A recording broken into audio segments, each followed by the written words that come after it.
Who should adapt more, the leader or the team they're leading? In this video, we'll talk about when you should consider adapting to what the team is doing and when they should really adapt to what you're doing. It's pretty common for leaders to feel like you need to adapt to everything going on around you, particularly when you're new. And similarly, the team can feel like they got to do certain things just because they think you want things or they just feel like that's the right thing to do. And that tension comes about from confusion of roles. And while you want people to be focused down and executing confidently, when that happens, they're not able to do that. And you can be very involved in what is going on and still not be as effective as you need to be. You can be decisive, but still pretty disconnected from what's really going on. And adapting from both ends is more of a matter of executing your role well and consistently than level of effort. And direction and execution are not owned in the same way. I am Mike Targus, retired Marine, founder of Desk Leadership Coaching. I did 21 years in the Marine Corps, leading teams, and then transitioned in 2013 into project management, engineering, and sales. I've been leading teams on that side ever since. So I've seen leadership from both angles, from the military and from the civilian side. And I've seen a lot of things that would probably help you in leading your team or in developing your own leadership style. And this channel is focused on leading the team you have, not the team you wish you had or the team you think you're going to get next year, but the people that come to work every day right now. Practical leadership tips. So if this is interesting to you, consider subscribing and following along. Who should adapt to who? So you got to think about the fact that each team has a natural pace at any point in time. They do things at a certain speed because of their level of experience, their level of training, and familiarity with each other, or how the team naturally interacts. In the experience level of individuals, leaders, or the team as a whole, experience level shortens decision cycles. And when people are new, they execute slower because they don't recognize the patterns emerging in the situations that they encounter. They don't have experience like that because experience allows you to recognize patterns and move faster. So one misstep that a lot of leaders make is that they misjudge exactly how fast a team can operate. So naturally, you step up the level of urgency in what you need to get done. But while that might work in the near term on very discrete, straightforward tasks, it doesn't develop the team. It doesn't provide a lasting increase in pace, true improvements in the pace of how things get done, how quickly things get done requires a lot of time. And we as leaders, we operate across three particular aspects of the team. You have direction, execution, and then the pace that emerges from all that. So the direction is where you come in. Communicate the goals of the team, the things that need to be achieved. The execution is how the things are actually going to get accomplished that are going to get us to that goal. And the pace, we can think of that as changing of situations, not necessarily process changes, although that can apply to that too, but the pace, how quickly can we get to where we need to be? And where teams get confused and slow down, or maybe even stop altogether, is when these three layers get intermixed, when people who are supposed to be operating in one lane get into another. And you can see just ignoring one of the three is going to throw the whole thing into gridlock. A team without direction, a team with an inability to execute, and the pace is going to be very slow as a result. Because direction without execution is just ideas. Your plan never gets completed. Execution without a unified direction is just a waste of effort. That's when people get into working on whatever they think is important. And when a leader ignores the pace that these things interact and work together, then people get frustrated because they're either going too fast or too slow. Too slow can be just as frustrating, and people will burn out over time in either case. A good metaphor for this is a sailing ship, where you have the captain who's providing the direction, the destination for the ship itself, and the crew. Now, while the captain sets the direction for the ship, the captain is not doing all the things needed to make sure the ship can operate effectively to maintain course. So you can see right there, you don't just need direction, magnetic compass heading. It's not enough. And you don't just need the functions of the crew on the ship. That's not enough either. You need both. And the ship only moves toward its destination when those are separate and distinct and people are doing their part. The captain can't execute all the tasks of the crew, and the crew independently can't determine the direction of the ship. It's going to be different. So leadership is not about doing things. The more things you do, the better leader you are. It's about coordinating efforts of the people doing work. And if those two responsibilities aren't clear and being executed correctly, then everything slows down. Where do a lot of leaders make this crucial mistake is they get too far down into execution. Plain and simple. It feels like you're doing the right thing because you're very busy. You're putting a lot of effort into the success of the team. But what we're really trying to do is control things that you ought not to control. Usually it's the how things are getting accomplished instead of just establishing what needs to be done. Whereas what you want to do is you want to be very concerned with defining what success looks like. Maybe it's that destination in the ship metaphor. Because when you're too involved in execution, what you're doing is you're creating a dependency on you.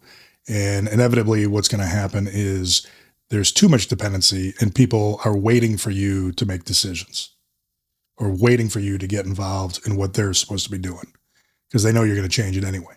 People wait instead of act. You become the bottleneck. And people are not developing. They can't be their best self at work. They can't bring all their experience and ideas to the forefront because yours is just going to trump all of that. So where is this dividing line on who should adapt to who at what point in time? The leader establishes the direction. You own that. That's your responsibility, and you are accountable for whether or not that is achieved. So in setting the goal for the team should adapt to you. Now, you should adapt to the team as they execute the plan. One way of doing this is by continuously communicating where we're going and why it's important. That is the right level of involvement. That's the right type of thing to be involved in. Each individual team member can't do that. That can only come from you. So they're adapting in the things that they're doing and executing. So in that sense, they're adapting to you. They need flexibility in how they execute. You remove the obstacle, they continue forward. That's you adapting to the team. So think of it this way. Leaders who control execution methods, you limit the ownership of the people doing the work because you're just going to get involved anyway. You should be predominantly concerned with providing clarity on what needs to be achieved. If you do this, then you're empowering people to act. If these two things are crossed, everything slows down. What happens when there's no clear goal? Everybody's action, or the action they think they should take, becomes very subjective. They are not sure exactly what needs to be done, so people work on what they think they should be working on. And a lot of times, this just drifts in all kinds of different directions. People stay busy, and the activity that you're observing, it might look good because people are working hard, but they're not moving forward.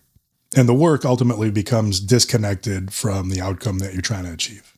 And when this happens, you can't really measure success. And that's something that you see if there's no clear goal within a time frame to be achieved, then any action is sufficient. And people will fall into this trap when when you don't establish that goal, then there's really no urgency to get things done, the right things done at a decent pace. Maybe you've been involved in a project where the time to be done with the project is not defined. So it just goes on and on and on and on, meeting after meeting after meeting, and there's really no end in sight. And your productivity appears to be high because people are working hard. They got a lot on their plate. The productivity is not really high. The activity is high. the productivity is actually low. What about change?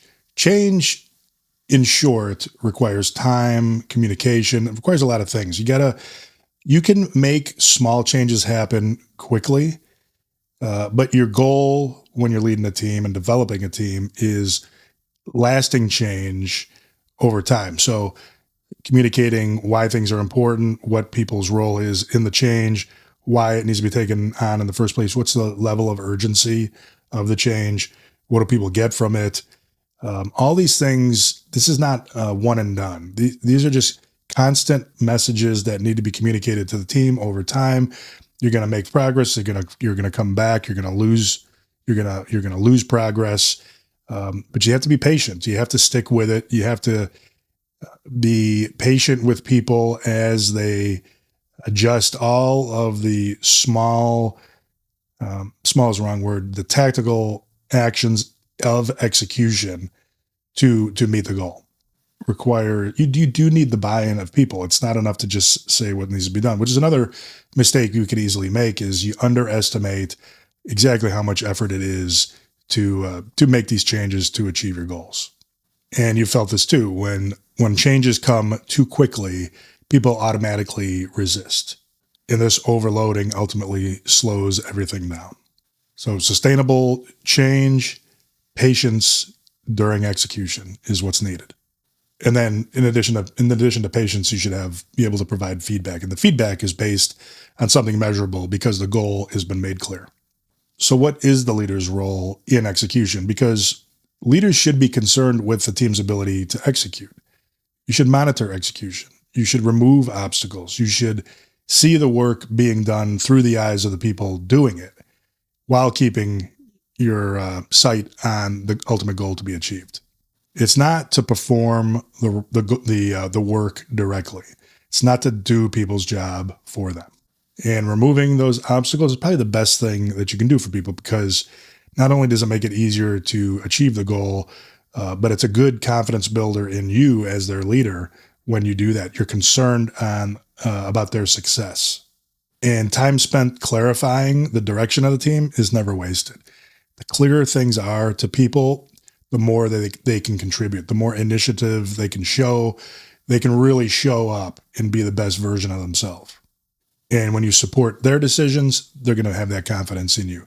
If you get over-involved, then you remove that ownership. They don't have to worry about it because you're going to get involved anyway. So give your teams flexibility, room to act, room to make their own decisions. Monitor execution. Don't try to control how people are doing things. Stay focused on what needs to be achieved. And when you do need to get involved in the tactical execution, do it with purpose. Get in there to find out how things are coming along. That's supervision. That's fine. Get involved purposely. People can understand why you're interested. They're not worried about you taking the work off their plate and doing it the way you want to do it. Because ultimately, you're trying to work yourself out of a job. The best measure of success of you as a leader is that people can operate with decreasing levels of involvement and direction from you. So what are the 3 principles of adapting? The first one is the leader owns the direction for the team. Everybody's seeing the world a little differently, but the tasks that they execute should converge in one direction. And once you've made a decision on what the direction is, what the goal is, the team should adapt, the team should align to you. Number 2 is the team owns execution. And the deeper you get into execution, the more work you're going to take on for yourself. But the more you control, the more you reduce the capability of the team. And pace is an emergent quality. Pace picks up when the leader and the team work well together. When the leader and the team are acting in their role, everything works more efficiently. And 5 actions for you to take in and start immediately doing at work. First one is you got to define success. People should know without a doubt what you're trying to achieve and why it's important. You should be able to ask the people on the team, what's the most important thing we're doing right now? Number 2 is separate direction from execution. Stay out of how people are getting things done and stay focused on what needs to be achieved. Number 3, this takes a little bit of the humility, but take a look at how you might be holding things up. You may be When things are held up, you might be a little bit too far down into the detailed work. 4, get a feel, I call it a fingertip feel, for the pace of the team itself, the natural pace of the team.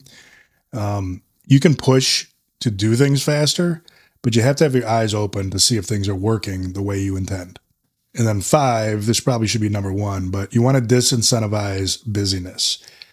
Simple activity in the workplace is not what you want. One way to see if this is a problem for you is if the workday just seems uniformly busy, Monday to Friday or whatever your schedule is. If people just are always busy doing something, then this might be a symptom. When people are goal-oriented, naturally they're going to accomplish things.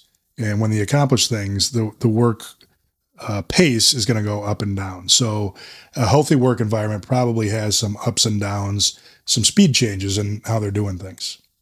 And that's it. Who should adapt to who? The leader owns direction. The team should own execution.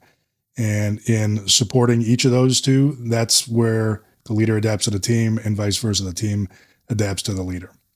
If this video was helpful for you, gave you some things to think about, maybe lead your team a little bit differently, consider liking and subscribing, following along. This channel is about leading the team you have, the team that you have today that comes to work, that'll be there tomorrow for you. So until next time, own the direction of the team and support them in getting the job done. Thanks.